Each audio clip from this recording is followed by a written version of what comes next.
शिव की कथा करेंगे, चिंतन करो, चिंतन। असुर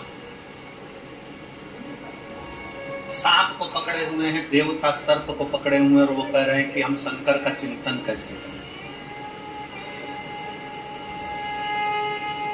कौन कहता है कि अपना घर छोड़ोगे तो चिंतन होगा? कौन कहता है अपनी दुकान छोड़ोगे तो भगवान का चिंतन होता है? कौन कहता है कि आप अपना काम कारोबार छोड़ दो और बाबा बन जाओ तो भगवान का चिंतन होता है? शिव महापुराण कभी नहीं कहती कि भगवान का चिंतन घर छोड़कर होता है।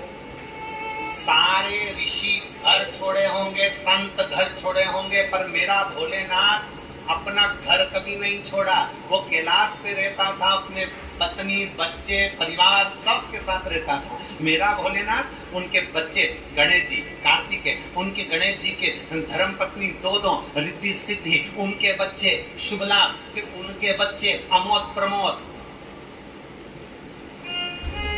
भगवान अपने पोते पर पोते तक के साथ में रहते थे। भगवान शंकर अपनी धर्म पत्नी माता पार्वती के साथ रहते, भगवान शंकर अपने गणों के साथ रहते, भगवान शंकर अपने सर्व परिवार के साथ। भगवान शंकर अपना परिवार छोड़कर कहीं नहीं जाते।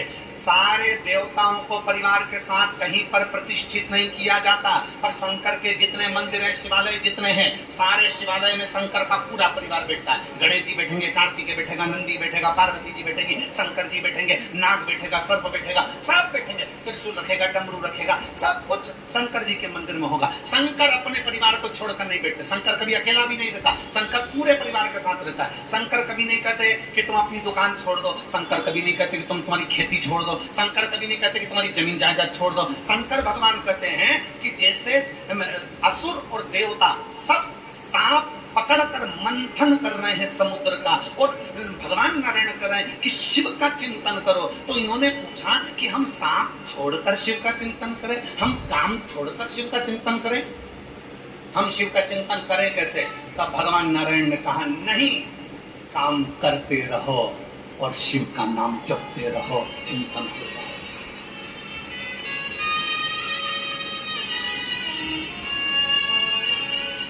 काम करते रहो, नाम जपते रहो, शिव का चिंतन हो जाएगा।